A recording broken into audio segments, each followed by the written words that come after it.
Shalom semua, apa kabar? Senang bisa berjumpa dengan Anda, sama-sama masuk dalam hadirat Tuhan. Saya rindu hari ini kita memasuki suatu waktu ilahi, ya. Waktu kita masuk ke hadirat Tuhan itu seperti kita masuk dalam kekekalan. Seolah-olah demikian perasaannya. Biar Tuhan bekerja, berbicara, saya ajak kita untuk menenangkan hati, berdiam diri, sebab Tuhan mau mewahyukan sesuatu. Tapi sebelumnya kita dengar kesaksian yang sudah setiap kali dinanti-nanti, yang ini dari Ulin Febrianti. Saya ingin membagikan kesaksian atas kesembuhan yang saya alami waktu saya ikut saat teduh hari Rabu 10 Februari 2021. Pada saat itu, pastor berdoa secara khusus untuk tim pelayanan di balik layar yang menderita sakit datang bulan, hingga nggak bisa berdiri tegak. Pada saat itu saya turut mengimani apa yang pastor Philip doakan, sekalipun saya bukan tim pelayanan di balik layar. Tepat pada waktu itu saya sedang merasakan sakit yang luar biasa yang terus saya rasakan tiap kali datang bulan. Puji Tuhan, selesai doa, sakit yang saya rasakan langsung hilang dan tidak merasakan sakit lagi. Terima kasih Pastor Philip, Tuhan memberkati. God bless you too. Pedang Tuhan itu bermata dua, jadi bisa kena ke kiri, bisa kena ke kanan. Tapi saya yakin setiap orang dikasih Tuhan dengan cara yang tidak kurang. Masing-masing Anda istimewa. Widya, saya mau bersaksi tentang kebaikan Tuhan dalam hidup saya. Hari Rabu saya menyaksikan saat teduhnya Pastor Philip, dan di akhir khotbah Pastor mengatakan pasti ada kesembuhan yang sakit untuk yang sakit dan ada tulang belakang yang diperbaiki oleh Tuhan. Saya imani itu untuk saya. Sebenarnya tulang belakang saya nggak bengkok. Hanya saja bagian lengan kiri, belikat kiri itu sakitnya luar biasa. Untuk mengangkat tangan kiri aja agak berat. Bahkan hampir tiap malam suka minta dipijit suami dan pakai koyo untuk meredakan rasa sakit supaya bisa beraktivitas sehari-hari. Tapi saat Pastor Philip doakan bagian belakang punggung itu, suami saya tumpang tangan di bagian yang sakit. Saya imani doa Pastor Philip tersebut, lalu Sabtu malam saya baru sadar kok sudah tidak rasa sakit lagi sama sekali di bagian yang biasanya. Sampai saya minta suami untuk pegang dan benar-benar gak ada rasa sakit di sana. Praise the Lord. Ya, puji Tuhan untuk suami yang tumpang tangan. Anda juga bisa lakukan yang sama ya. Asal anggota keluarga tinggal serumah, tumpang tangan ketika doa dipanjatkan. Karena itu bisa jadi transfer kuasa di sana. Koneksi iman. Bulan.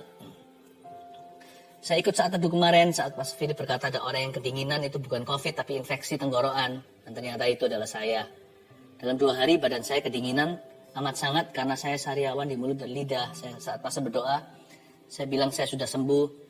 Dan saya imani itu. Puji Tuhan, selang 2 jam kemudian saya nggak lagi kedinginan, malah merasa gerah dan lepas jaket dan selimut yang saya pakai. Terima kasih Tuhan Yesus. Salam dari Hong Kong. God bless you. Wah Tuhan.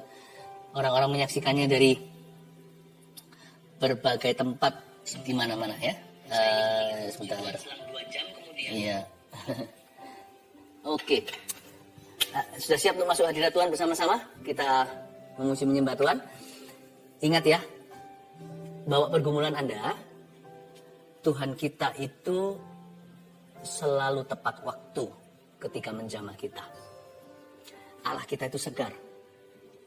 Dia hidup, dia nyata, dan dia hadir untuk Anda dan saya. Kita masuk ke dalam hadirat Tuhan, membawa hati yang hancur, hati yang sungguh-sungguh. Apa adanya aja. Gak usah pasang topeng atau kedok apa-apa. Just come as you are. He will receive you, love you, and touch you. Let's worship Jesus. Yesus Tuhan dan Allah kami, Engkau layak menerima pujian, hormat dan kuasa, sebab Kau telah ciptakan segalanya.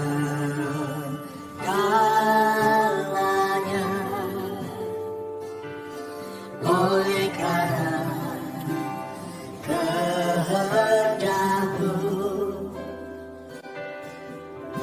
semuanya itu telah ada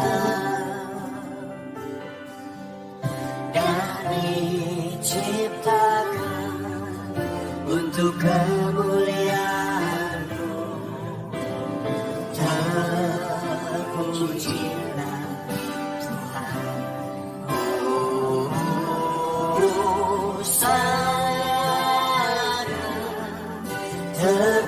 terpujilah Tuhan, terpujilah Tuhan, Yesus.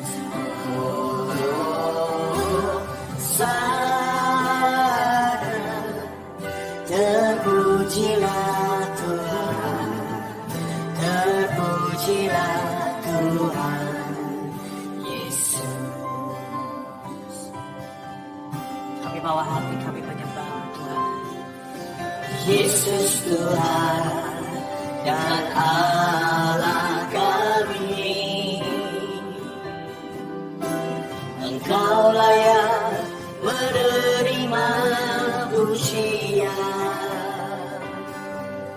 hormat dan kuasa, sebab Kau telah ciptakan segalanya.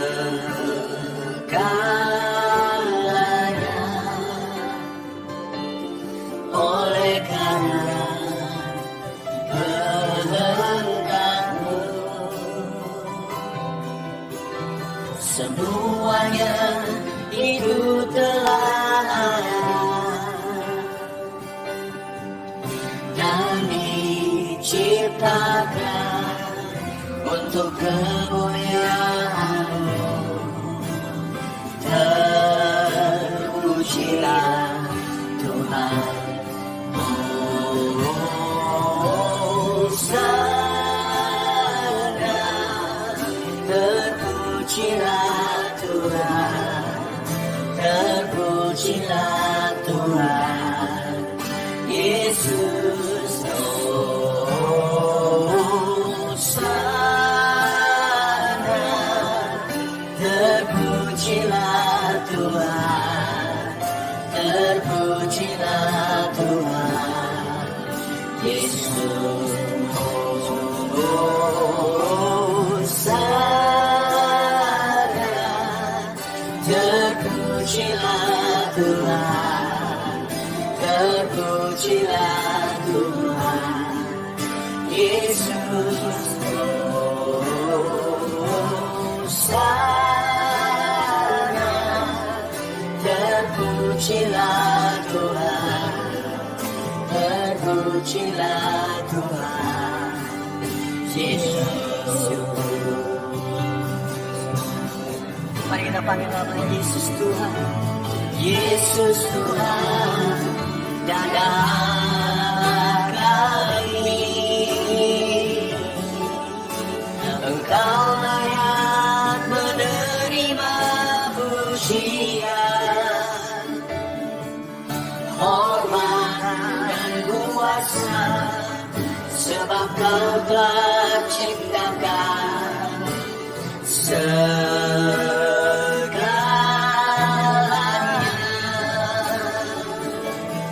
Oleh karena kehendak-Mu,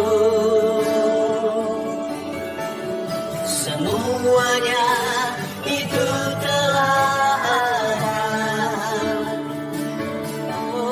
dan diciptakan Untuk kemuliaan untuk kemuliaan-Mu.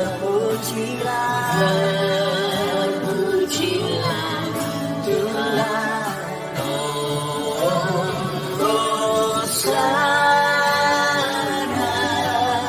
Terpujilah Tuhan, terpujilah Tuhan, Yesus. Hosana. Terpujilah Tuhan,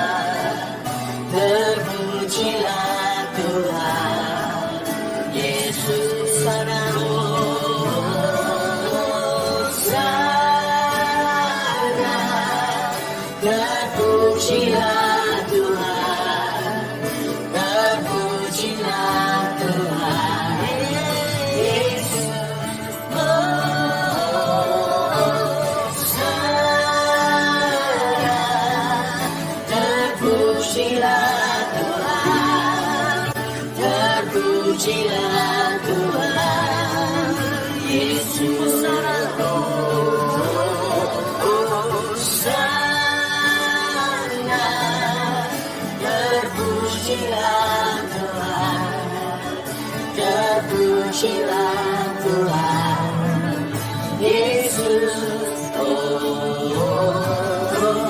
Hosana, terpujilah Tuhan, terpujilah Tuhan Yesus. Terpujilah Tuhan, terpujilah Tuhan, terpujilah Tuhan Yesus.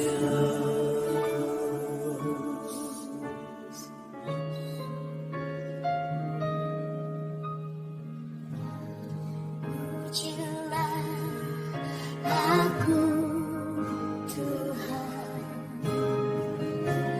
cobalah aku Tuhan,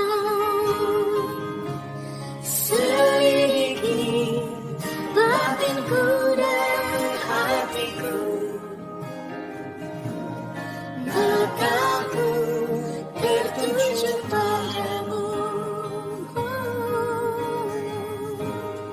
Aku cinta padamu Tuhan, aku rindu hadirat-Mu Tuhan, aku ingin selalu dekat padamu, menikmati kehadiran-Mu. Ku nyanyi Hosana bagi Rajaku yang duduk di tahta. Aku muliakan dan ku agungkan, Kau layak disembah. Ku nyanyi Hosana bagi Rajaku yang duduk di tahta. Aku muliakan dan ku agungkan, Kau layak disembah. Aku cinta kepadamu Tuhan, aku cinta padamu Tuhan. Aku rindu hadirat-Mu Tuhan, aku ingin selalu dekat padamu, menikmati kehadiran-Mu. Mari sama-sama katakan, ku nyanyi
Kau jadikan baru di waktu.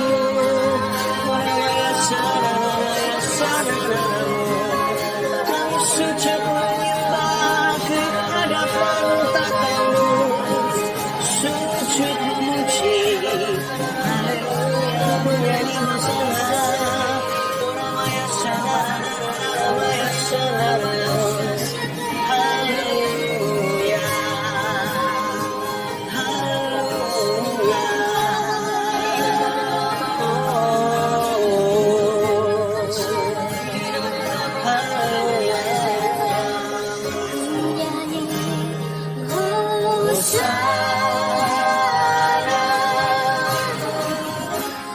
Bagi rajaku yang duduk di tata, aku muliakan dan ku agungkan.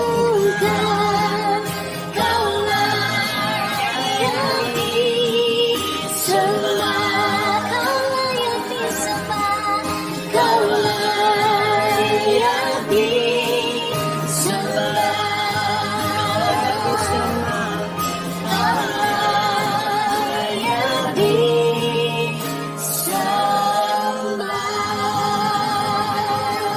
Sungguh kau layak untuk disembah dan ditinggikan. Kami umat-Mu datang bersama-sama satu hati untuk meninggikan Engkau.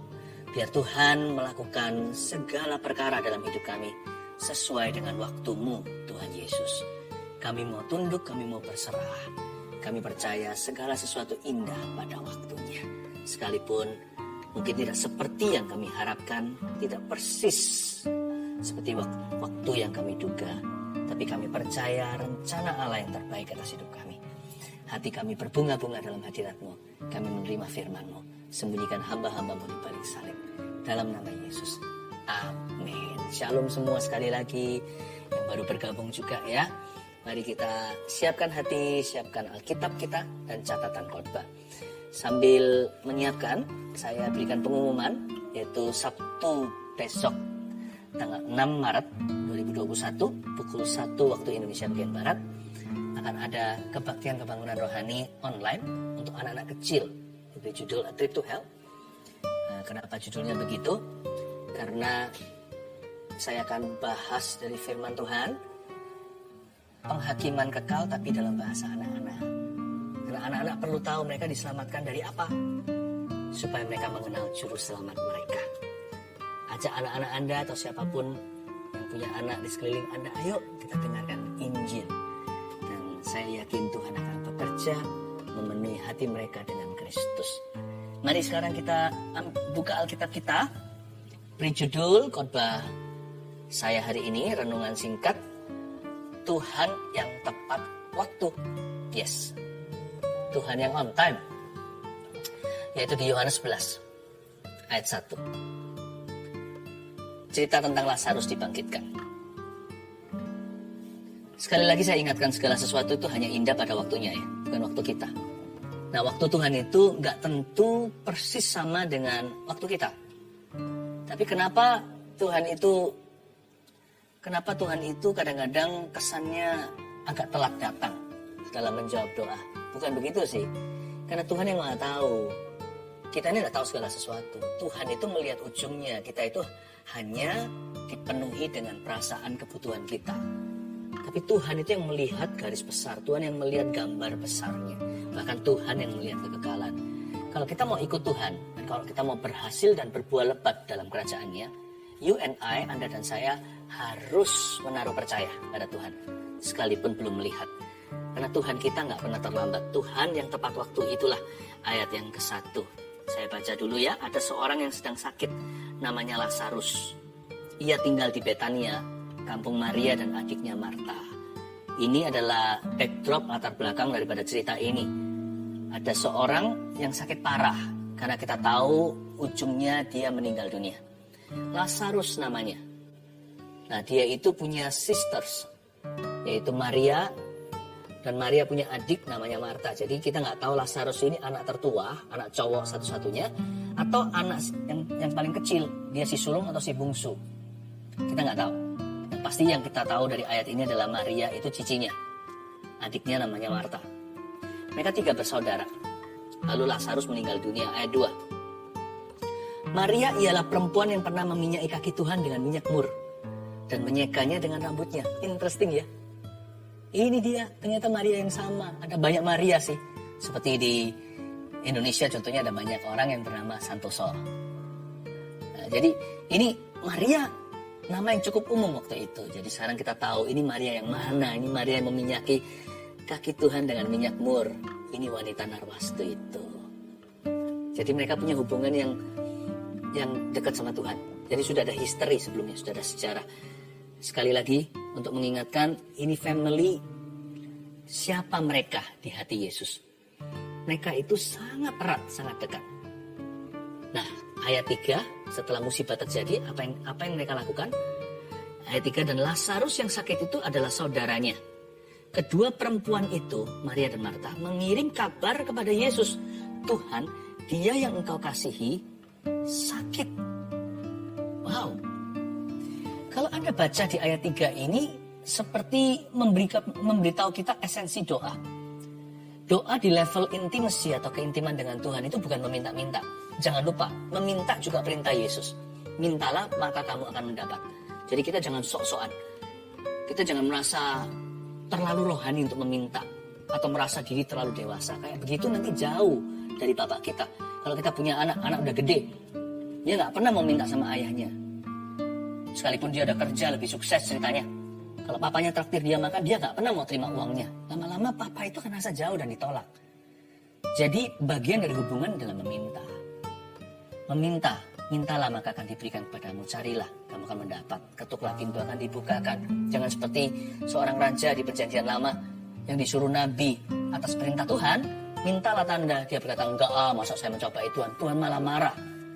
Tuhan malah tersinggung dan berkata, kamu itu tidak meminta. Bukan karena menghormati aku. Kamu menghina, kamu jual mahal sama saya. Jadi jangan lupa ya, minta it's okay ya. Tetapi saya mau bicara doa dari dimensi yang lainnya. Dalam titik keintiman, doa itu sekedar mengirim kabar kepada Yesus. Mana Maria atau Marta pernah minta di ayat 3? Nggak ada. Karena mereka tahu Tuhan Yesus pasti akan masigu. Tuhan hatinya pasti terharu. Tuhan pasti akan melakukan sesuatu. Karena mereka tahu Tuhan mereka. Mereka mengenal guru mereka. Mereka mengenal sahabat mereka. Yesus adalah sahabatku. Jadi nggak mungkin Tuhan itu tinggal diam. Biasanya orang kalau panikan itu orangnya nggak terlalu mengenal hati Tuhan. Orang kalau worry itu obatnya bukan melulu iman. Karena iman bagi banyak orang itu perlu dipompa-pompa. Obat worry atau khawatir itu pengenalan. Kalau kita kenal Tuhan, we have less worry. Kita punya kekhawatiran akan berkurang. Bukan tiada sama sekali, tapi pasti berkurang dengan drastis. Karena kita tahu sifatnya, kita tahu Bapa kita di sorga itu seperti apa. Sebelum kita minta aja, dia udah tahu keperluan kita. Jangan seperti orang-orang dunia yang mencari hal-hal yang sia-sia. Tapi carilah dahulu kerajaan Allah serta kebenarannya. Dan Lazarus yang sakit itu ayat 3 adalah saudaranya. Kedua perempuan itu mengirim kabar kepada Yesus. Doa itu mengirim kabar sama Tuhan ya ternyata. Doa itu mengirim kabar. Saat teduh seperti ini pakai waktu demikian ini untuk kirim kabar sama Tuhan. Loh, saya kira Tuhan malah tahu kok perlu dikasih laporan. Bukan, Tuhan tahu segalanya. Tapi ketika Anda kirim kabar dari hati Anda, di situ terjadi komunikasi. Di sana terjalin hubungan dan intimasi, kedekatan dengan Tuhan terjadi. Kirim kabar itu yang berguna, bukan Tuhannya yang merasakan benefitnya. Kirim kabar itu bukan berarti Tuhan perlu informasi. Kirim kabar itu supaya hati kita terkoneksi.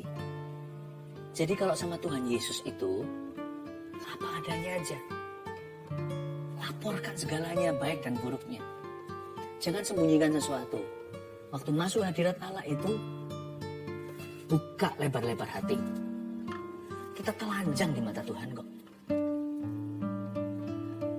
Lalu apa kabar yang mereka kirim? Kita lihat ayat 3 kalimat terakhir. Tuhan, dia yang engkau kasihi sakit. Gak ada sama sekali tanda-tanda iri ya. Kalau Anda lihat Tuhan, dia yang kau kasih sakit. Kan nggak ada tonasi, itu loh. Anak emas papa itu loh, lagi sakit. Itu kan nyindir, itu kan sinis. Terkesan sarkastis. Sebenarnya tidak ada tanda demikian. Kalimat ini tulus sekali. Kedua wanita ini bersih hati. Tuhan, dia yang kau kasihi jatuh sakit. Orang kalau mengecap kasih Yesus beneran ya, bukan asal-asalan atau bukan ngaku-ngaku, orang itu nggak akan pernah iri sama berkat orang lain. Orang itu juga tidak akan pernah merasa gimana kalau orang lain diberkati. Malah mereka itu suka menyodorkan orang di sebelahnya agar supaya mereka dulu dijamah Tuhan. Tuhan, dia yang kau kasih sakit waktu itu Lazarus belum meninggal. Lagi sakit nih ceritanya. Yang dikasih Tuhan tidak akan pernah merasa Tuhan pilih kasih. Karena tidak ada rivalry, persaingan. Tidak ada persaingan dalam hadirat Allah. Dalam hati Bapa, setiap Anda dan saya istimewa. Karena itu jangan pernah kita itu merasa ketinggalan. Kita ini selalu diabaikan. Orang lain ditolong dulu. Apa-apa orang lain, saya bukan. Nggak boleh begitu. Dan kalau kita ditolong dulu, kita juga jangan sok-sokan merasa kita lebih istimewa atau lebih layak. Jangan. Dalam hadirat Allah, there's no rivalry. There's no one greater, no one lesser. Tidak ada yang lebih besar, tidak ada yang lebih kecil. Suatu tanah dataran yang rata untuk kita berdiri di hadapan Allah, untuk menerima sesuatu kasih karunia, itu dibutuhkan suatu attitude, sikap hati yang mudah menerima.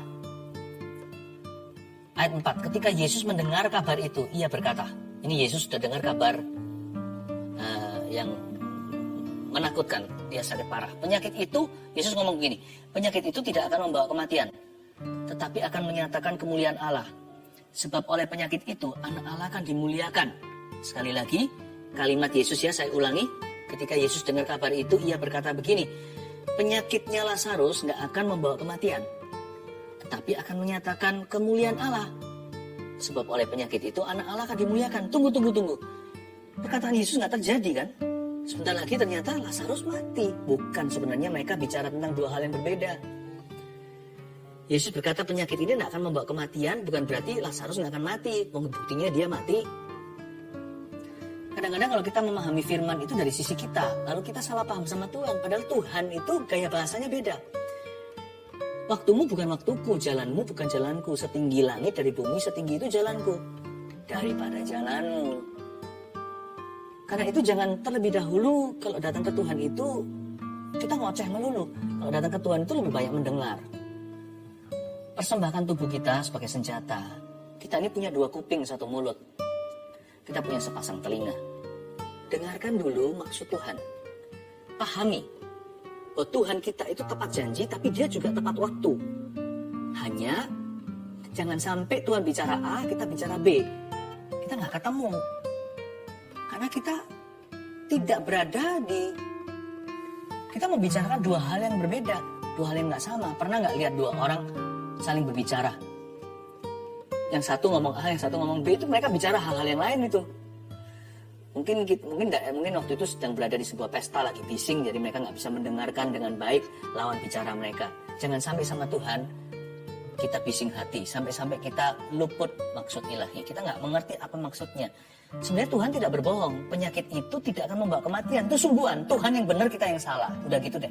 Pokoknya Tuhan yang benar, kita yang salah. Pokoknya yang baik kayak gitu pasti betul. Penyakit itu nggak akan membawa kematian. Kenapa Tuhan berkata demikian? Karena Tuhan itu satu level lebih tinggi. Itu sudah sangat rendah hati loh. Kalau kita bilang Tuhan itu satu level lebih tinggi, Tuhan itu tak terhingga level di atas kita. Maksudnya adalah penyakit itu akan membawa kematian, memang Lazarus mati. Tapi Tuhan sudah lihat episode sampai yang terakhir, Lazarus mati dibangkitkan. Sudah lewat kematian, Tuhan itu di ending story. Kita itu masih di tengah-tengah.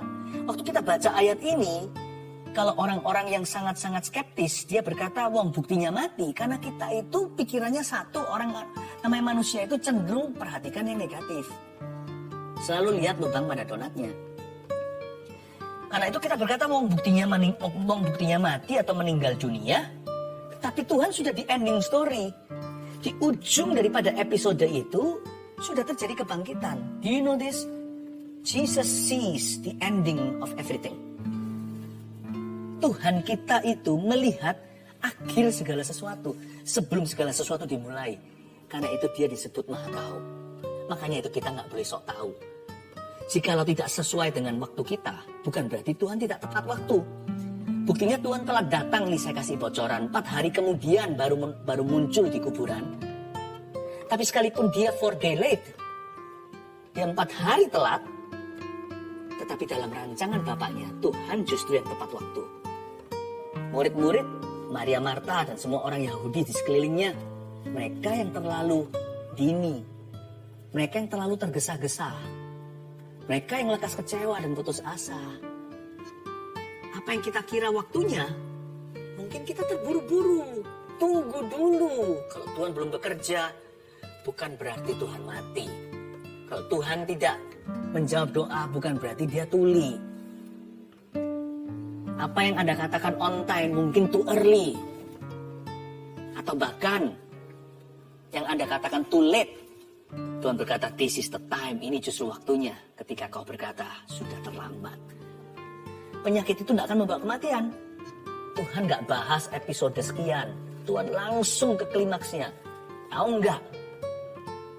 Murid-muridnya tentunya nggak sadar apa yang Tuhan maksudkan. Mereka punya pengetahuan terbatas. Sebenarnya Tuhan bilang gini loh. Penyakit ini memang dia akan mati. Tapi ujungnya dia bangkit. Jadi nggak membawa kematian. Karena kenapa? Karena kematian hanya dilewati. Tetapi akan kunyatakan kemuliaan Allah oleh penyakit itu. Anak Allah akan dimuliakan. Bayangin kalau dalam dunia bisnis ya, kita tahu akhir segala sesuatu. Sebelum satu proyek terjadi, sebelum sebuah deal, sebelum jual dan beli, kita tahu nanti harga gimana. Enak ya kalau dekat orang gitu, pakar namanya. Tapi orang di dunia pakar sekalipun hanya bisa kira-kira. Mana ada yang berani mengaku pasti. Mereka pun perlu survei dulu, perlu studi. Kalau Tuhan tidak begitu. Makanya saya heran kenapa kok orang-orang di dunia kerja nggak gandeng Yesus ya. Dia tahu segala sesuatu, dia tahu akhir segala sesuatu. Tapi nggak boleh pakai mental contekan. Karena Tuhan tidak tentu memberitahu kita segala sesuatu. Sekalipun kita mau ya, main enaknya nih. Tuhan beritahu dong, proyek ini nanti akhirnya gimana. Aku mau tahu akhir hidupku. Aku mau tahu proyek ini berhasil atau enggak. Harga naik atau turun. Waktunya jual atau justru beli. Kadang-kadang Tuhan beritahu. Waktu kita bertanya, kadang-kadang Tuhan berkata, no, I will not tell you. Kalau Tuhan berkata, no, tidak, aku tidak akan memberitahu kepadamu. Anggaplah dirimu sebagai anak kecil. Kalau anak-anak datang sama saya, anak-anak kami. Daddy, papa, aku mau tanya ini. Sesuatu yang di luar tanggung jawab mereka. Di luar kapasitas mereka, justru kalau saya beritahu dulu, contohnya nanti liburan berapa bulan. Contoh saja ini hanya ilustrasi. Nanti bisa-bisa 2 bulan sisa sekolah, nggak bisa konsentrasi malahan. Pikirannya mau holidaying, mau bermain-main, have fun. Kalau Tuhan tidak memberitahu sesuatu, Tuhan tahu itu buruk untukmu. Itu pengetahuan dari pohon pengetahuan yang baik, sekalipun baik itu jahat. Informasinya sendiri nggak buruk. Tapi Anda nggak siap. Kadang-kadang anak kecil juga tanya, masih kecil sekali. Gimana make baby? Anda kan nggak cerita segala sesuatu. Malah merusak moralnya kan? Sometimes what we think we need to know, kadang-kadang kita kira kita perlu tahu ini dan kita berhak untuk tahu. Tuhan nggak beritahu, kita jangan ngambek. Yang penting satu hal ini kita harus tahu secara pasti. Ini nggak usah ragu. Tuhan kita, Tuhanmu dan Tuhanku, Tuhan Yesus itu tepat waktu. So don't worry, He's on time. On time in your life. Dalam hidupmu, Dia selalu tepat waktu. Amin. Ya. Kita lihat ayat yang kelima sekarang. Yesus memang mengasihi Marta dan kakaknya dan Lazarus. Ayat 5 ini kok kesannya bertele-tele ya. Kalau mau khotbah kayak atau buat lagu atau kita ilmu ceramah atau bicara harusnya ya ayat 5 itu bunyinya begini singkatannya. Kan di atas sudah disebut namanya. Ayat 1 apalagi diberitahukan the order of birth atau susunan kelahiran. Harusnya ayat 5 langsung aja singkat. Yesus memang mengasihi mereka. Ngapain Yesus mengasihi Marta dan kakaknya dan Lazarus? Kenapa satu persatu? Ayat 5 ini penuh kasih. Tuhan yang tepat waktu itu akan betul-betul menganggap setiap orang itu satu individu. Kasih Tuhan itu tidak pabrikan, tidak mass produced. Tuhan tidak dalam bisnisnya konveksi kalau bicara soal kasih. Dia itu akan mengukur setiap kebutuhan itu masing-masing sendiri-sendiri. Dan kasih Tuhan itu individual. Ini yang saya sebut the personal individual love of Jesus to each and every one of us. Atau kasih Yesus yang individual, pribadi lepas pribadi, sangat personal bagi Anda dan saya. Tuhan yang tepat waktu, berarti kita nggak bisa compare waktu orang lain dengan kita. Kenapa dia sudah diangkat dulu, aku belum? Kenapa dia dipromosi, saya belum? Yusuf bisa saja kepahitan di penjara. Si ini diangkat, itu diangkat. Teman penjaranya, itu tukang minum, juru roti. Yang satu memang dieksekusi, satu lagi kan dipromosi. Yusuf berkata, kenapa bukan saya? Aku apes melulu. Dari rumah Potifar, sebelum itu dari rumah papaku, aku dikhianati saudaraku, dijual pada saudagar. Lalu di Potifar, udah bagus-bagus naik nih. Yang namanya naik sekali karirnya, lalu tiba-tiba anjlok gitu aja. Hanya karena salah si nyonya. Lalu habis itu, aduh, jangan pernah iri. Tuhan kita itu mengasihi Marta dan kakaknya dan Lazarus. Yang disebut segala sesuatu indah pada waktunya itu, indahmu dan indahku beda waktu. Be happy gitu kalau kelihatan orang lain diberkati, dipromosi, atau dipakai Tuhan. Kalau yang lain disembuhkan dulu, kalau kita dengar kesaksian tadi, kok aku belum ya? Selalu percaya hari ini adalah harinya Tuhan dalam hidupmu. So Tuhan yang mengasihi Marta, Tuhan mengasihi Maria, Tuhan mengasihi Lazarus dengan cara yang berbeda. Tidak ada miracle yang sama. Tapi ini kabar baiknya, He loves you. Jesus loves you. Yesus mengasihimu. Ayat 6. Namun setelah didengarnya bahwa Lazarus sakit, ia sengaja tinggal 2 hari lagi di tempat di mana ia berada. Yang benerin. Dengar orang sakit, pendeta satu ini, ya, contohnya jikalau ini pendeta bukan Yesus Kristus, malah sengaja tinggal 2 hari lagi di tempat di mana ia berada, berlambat-lambat. Padahal dia bisa langsung tancap gas, naik mobil, langsung pergi ke rumah orang itu, dibesuk, diolesi minyak, didoakan dalam nama Yesus. Malah dia lama-lama di kantor, nambah meeting kalau, padahal nggak mungkin katakan nggak ada meeting gitu.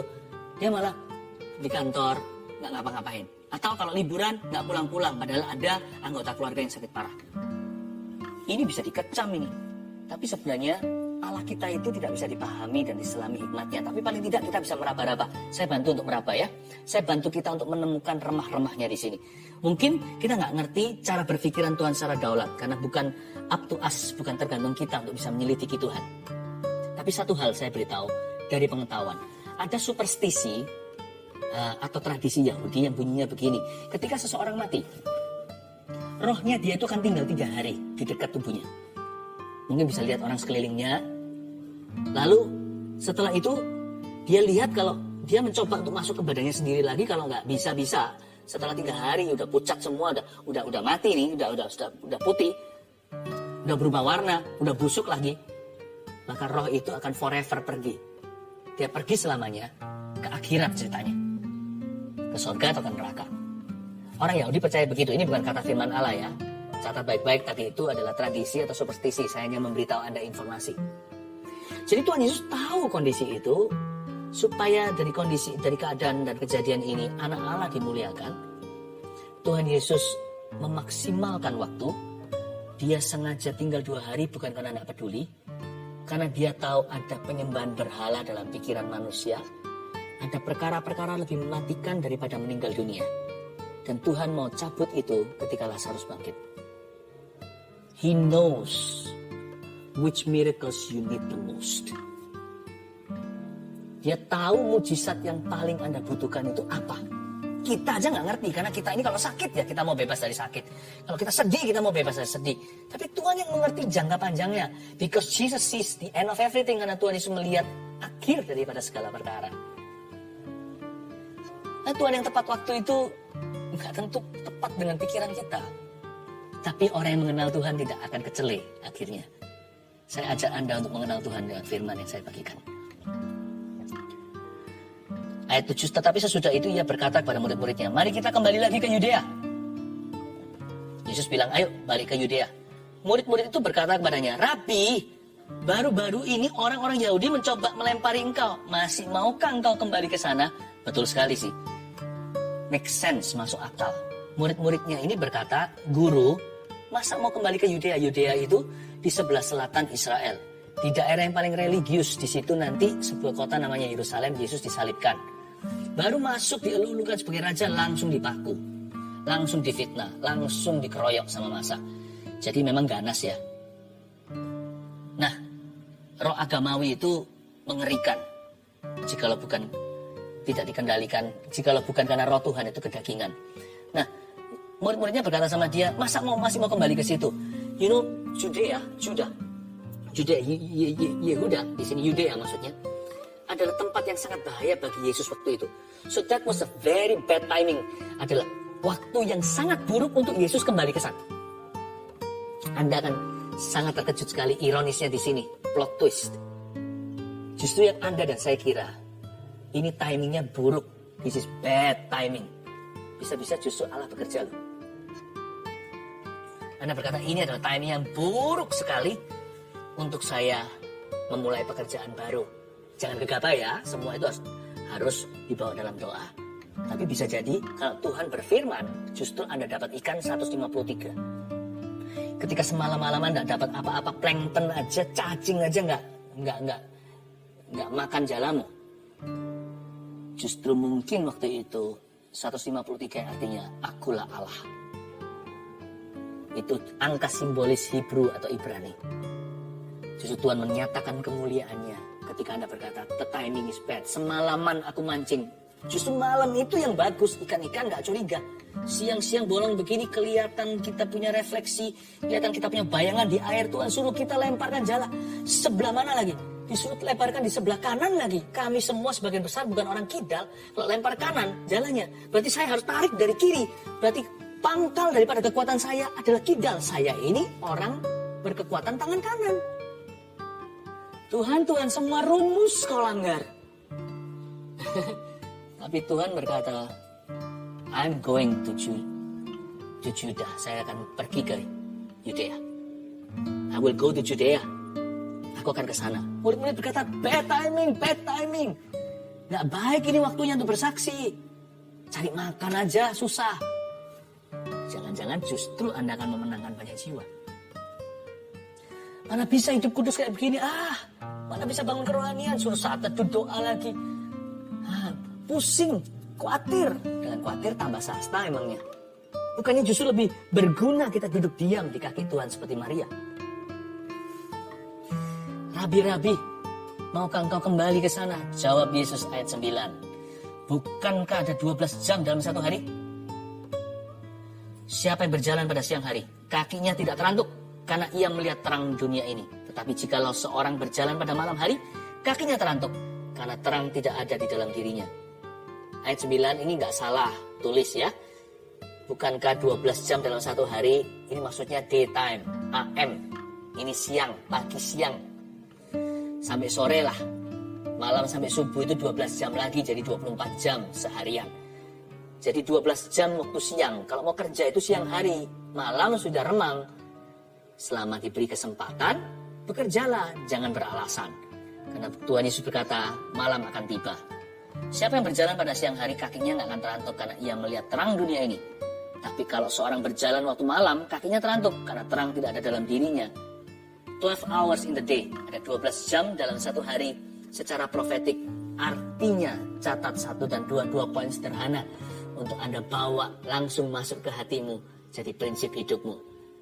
Yang pertama, tidak cukup waktu untuk segala sesuatu. 12 jam doang. Karena itu jangan buang waktu. Catat itu. Jangan buang-buang waktu lagi. You don't have time for everything. For sure you don't have time for whining. Kita ini loh hidup terlalu pendek. Kalau dihitung hari dan bulan ya banyak. Tapi kalau kita hitung dengan rencana Allah, kita compare, bandingkan, hidup kita terlalu singkat loh. Nggak ada waktu untuk segala sesuatu. Aku nggak ada waktu untuk membenci. Aku nggak ada waktu untuk menyesal, kecuali untuk dosaku. Aku nggak punya waktu untuk mengeluh. Nggak ada waktu untuk maju mundur dalam Kristus, jatuh bangun. Nggak ada waktu untuk ragu-ragu, nggak mau lagi trial error, coba-coba siapa tahu bisa berhasil. Namun ya sudahlah kalau gagal. No. Kalau saya maju dengan iman. Memang ada persiapan dari sisi saya sih, ada homework, ada due diligence, ada hal-hal yang harus saya persiapkan, survei dulu, harus saya ketahui dan pelajari. Tetapi lebih dari itu kalau saya melangkah dengan pasti. Karena itu saya butuh ketekunan, gak ada waktu untuk bosanan. Harus tekun, satu hal yang saya mulai saya harus selesaikan. Kenapa? Kalau ditanya, karena hanya 12 jam sehari. Setelah itu Tuhan datang atau saya mati. Siapa tergantung mana dulu yang terjadi. Tidak cukup waktu untuk segala sesuatu, saudaraku. Karena itu jangan buang-buang waktu ya. Jadikan prinsip hidupmu, tahun ini akan berbuah-buah lebat. Yang kedua, 12 jam dalam sehari itu apa aplikasinya? Berarti cukup waktu untuk apa yang Tuhan suruh. Karena itu selesaikan tugasmu. Banyak orang suka beralasan, gak ada waktu. Gak ada waktu untuk Tuhan, gak ada waktu untuk baca firman. Loh, kalau itu yang Tuhan suruh, selalu ada waktu. Cukup kok waktunya. Jangan lihat gelas itu setengah hampa. Tolong lihat gelas itu setengah terisi kalau Anda lihat separuh airnya. Bagi hal-hal yang Tuhan tidak suruh, apalagi yang Tuhan perintahkan, jangan. Lihatlah hampanya. Lihatlah lubang pada donatnya. Saya no time. Tidak punya waktu untuk itu. Tapi untuk hal-hal yang Tuhan berkata, that's my will. Itu kehendakku harus terjadi. Itu perintahku apalagi. Saran orang benar. Hal-hal yang mulia, semua yang benar, semua yang mulia, adil, kudus, dan manis. Selalu ada waktu, jangan lihat setengah hampa. Lihatlah setengah terisi. Lihatlah bahwa gelasnya separuh air di situ. Berarti cukup waktu. Teguklah air segar itu, selesaikan tugas-tugasmu. Segera. Jangan pakai nanti saja. Jangan procrastinate atau jangan berputar-putar di padang gurun sebelum masuk ke Kanaanmu. Just do it. Lakukan saja. Cukup waktu kok. Cukup waktu untuk mengasihi, cukup waktu dengan keluarga, cukup waktu untuk bekerja. Cukup waktu untuk hal-hal yang Tuhan suruh. Ayat 10. Tetapi jikalau seorang berjalan pada malam hari, kakinya terantuk. Kalau malam nih, kakinya terantuk karena terang nggak ada dalam dirinya. Jangan bertindak seolah-olah Anda adalah anak gelap. Kita nggak tahu segala sesuatu. Yang pasti, dalam pelajaran hari ini Tuhan tepat waktu, kita tidak harus tahu segala sesuatu. Life remains a mystery. Most of it. Sebagian besar dari hidup itu masih misterius. Nggak apa-apa. Enjoy aja. Disitulah dak-dikduk hati kita berdebar-debar namun nikmat. Buat apa iman kalau kita harus tahu? Kalau kita harus tahu segala sesuatu. Iman itu dibutuhkan. Kita semakin butuh karena kita tidak tahu segalanya. Kita nggak mengerti segala perkara. Jadi kalau kita itu berjalan pada malam hari, kaki kita terantuk.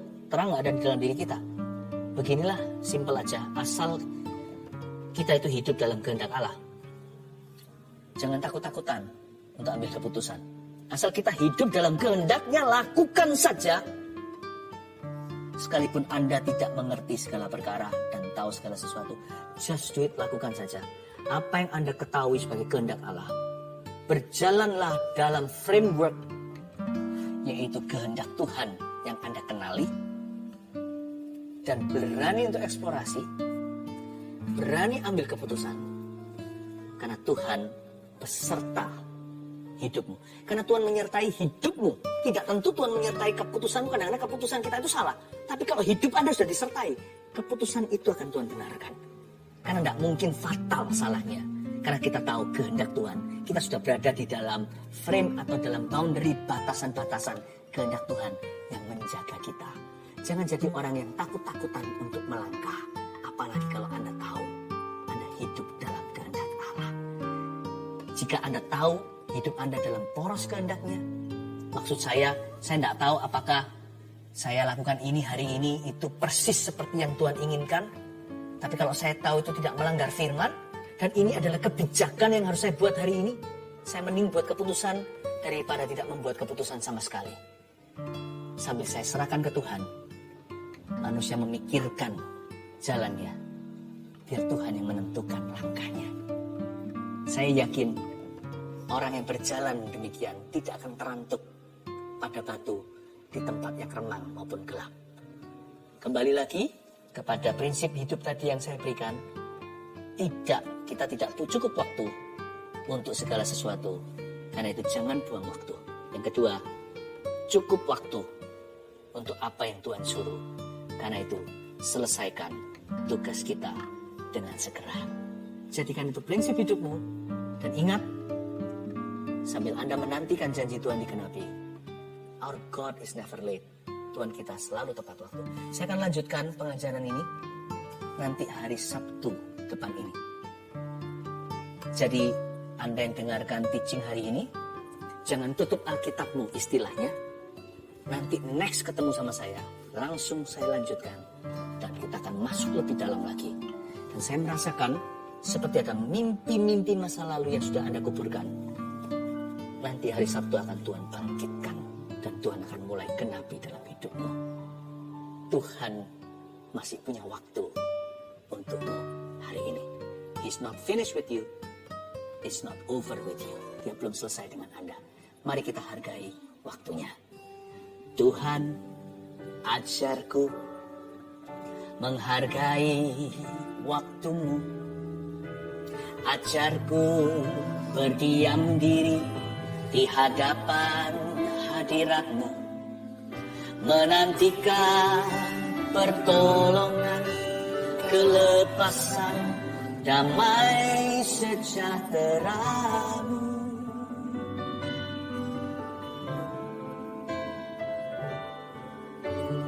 Tuhan, ajarku memahami firman-Mu.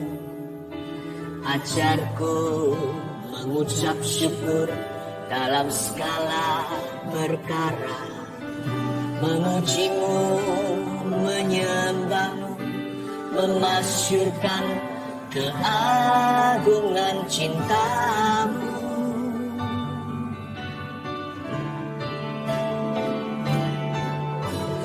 Hai jiwaku, pujilah Tuhan, tenang teduh dalam kasih-Nya Tuhan. Hai jiwaku, pujilah Tuhan, percayalah semua indah pada waktunya. Naikkan ini sebagai doa dalam pujian. Tuhan, ajarku menghargai waktumu. Ajarku berdiam diri di hadapan hadirat-Mu, menantikan pertolongan, kelepasan, damai sejahtera-Mu. Oh, Tuhan, ajarku memahami firman-Mu. Ajarku mengucap syukur dalam segala perkara, memuji-Mu, menyembah-Mu, memasyurkan keagungan cinta-Mu.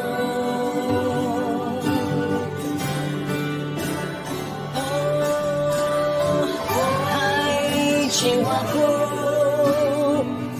pujilah Tuhan, tenang teduh dalam kasih-Nya Tuhan. Hai jiwaku, pujilah Tuhan, percayalah semua indah pada waktunya. Hai jiwaku, hai jiwaku, pujilah Tuhan, tenang teduh dalam kasih-Nya Tuhan. Hai jiwaku, pujilah Tuhan, percayalah, semua indah pada waktunya. Saya minta Anda berpartisipasi ketika Anda kirimkan permohonan doa di live chat. Segala permohonan doa bisa Anda sampaikan, apapun juga ya. Tapi tambahkan ini, ada dua hal sesuai dengan poin kita tadi. Tuliskan, confess here, akui. Nanti kita bawa ke hadirat Tuhan bersama-sama sekali lagi. Yang pertama, selama ini Anda buang-buang waktu di mana? Di area apa hidupmu? Di mana banyak kebocoran waktu berharga. Dan Anda tahu itu sia-sia. Tulis di sana kan, renounce it. Atau istilahnya, putuskan itu. Kita berkata, aku minta kuasa Roh Kudus supaya aku bebas. Yang kedua, tuliskan Anda selama ini belum punya waktu untuk sesuatu yang Tuhan suruh. Tuhan suruh apa? Sekarang juga kita akan pakai seluruh iman kita seperti Yosua. Kalau perlu menahan bulan dan matahari di tempatnya. Seperti di lembah Alayon itu. Kita tahan di sana. Seperti beli waktu. Seperti menahan lebih lama di situ. Siapa bilang tidak ada waktu? Kita minta sama Tuhan. Supaya Tuhan memberimu waktu yang kau perlukan. Sekalipun setiap hari tetap 24 jam. Kita minta sama Tuhan anugerah untuk bisa manage your time. Untuk bisa mengatur waktu Anda. Dan juga supaya bisa ada waktu lenggang. Waktu senggang yang selama ini Anda dambakan. Atau waktu ekstra. Waktu pemberian yang dari Allah. Tuhan bisa saja membuat sesuatu aktivitas yang lain bisa lebih singkat dan padat. Karena Tuhan bekerja di dalamnya supaya membeli waktu segar untuk Anda selesaikan. Atau mulai apa yang Tuhan suruh. Tulis, Tuhan suruh apa? Dan Anda minta waktu sama Tuhan Yesus. Nanti kan Tuhan berikan kelonggaran dalam kehidupanmu di area itu. Mari masukkan segera, masukkan. Ribuan-ribuan sekarang daripada orang-orang yang mengirimkan permohonan doa, jangan lupa poin-poin itu juga saya akan tumpang tangan sekarang. Haleluya, saya berikan waktu kepada Anda. Tuliskan segera, pujilah Tuhan. Dalam kasih-Nya Tuhan. Dalam kasih-Nya Tuhan. Hai jiwaku, pujilah Tuhan.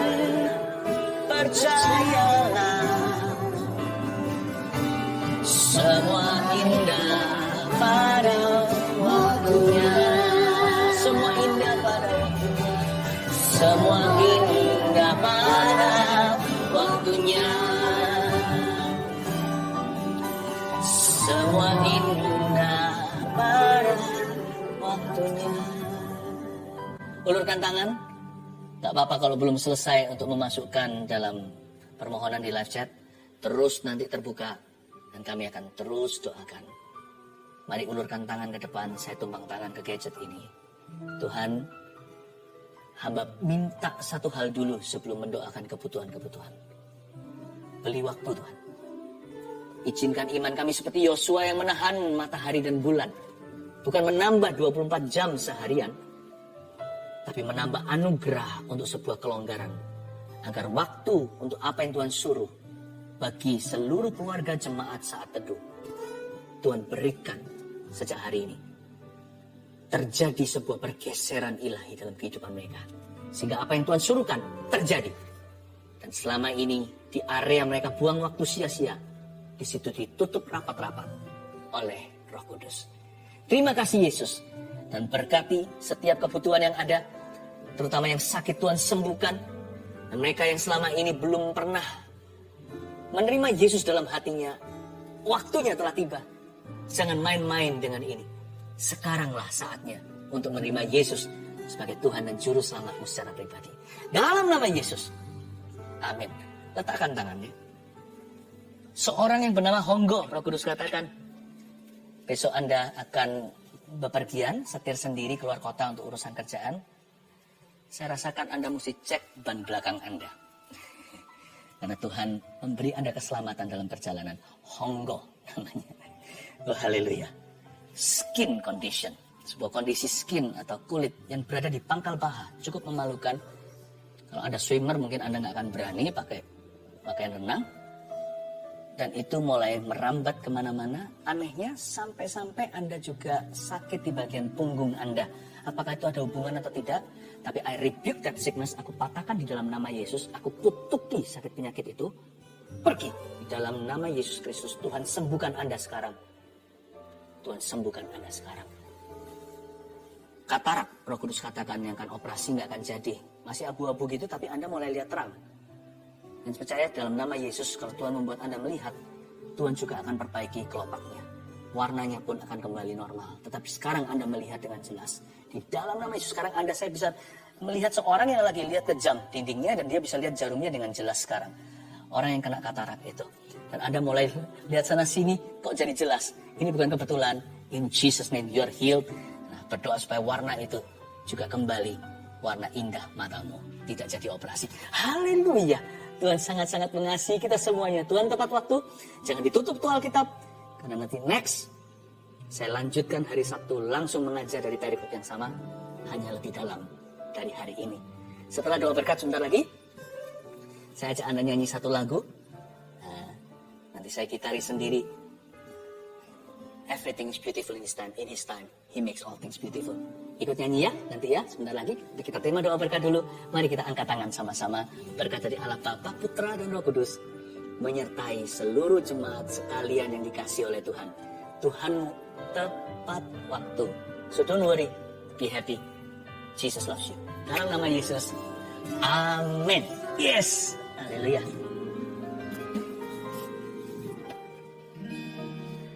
In His time.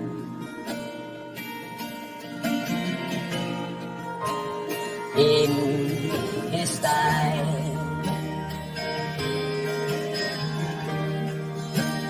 He makes all things beautiful in His time.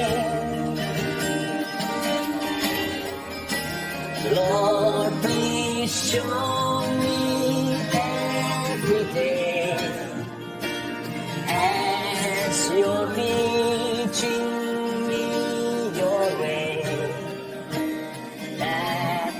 You do just what You say in Your time. Kita nyanyi sama-sama in Your time. In Your time. In Your time. In Your time. Your time. You make all things beautiful in Your time.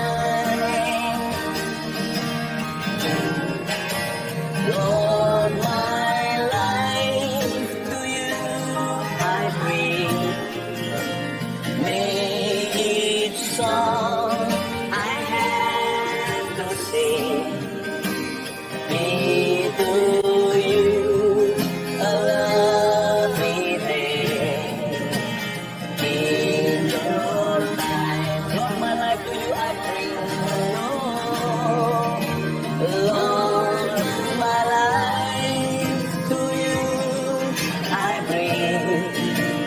May each song I have to sing be to You a lovely day.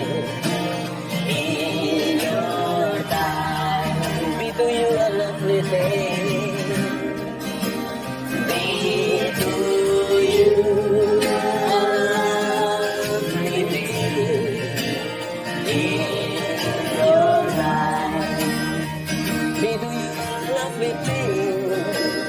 Be to You a lovely day. In Your, love you all. Bye bye.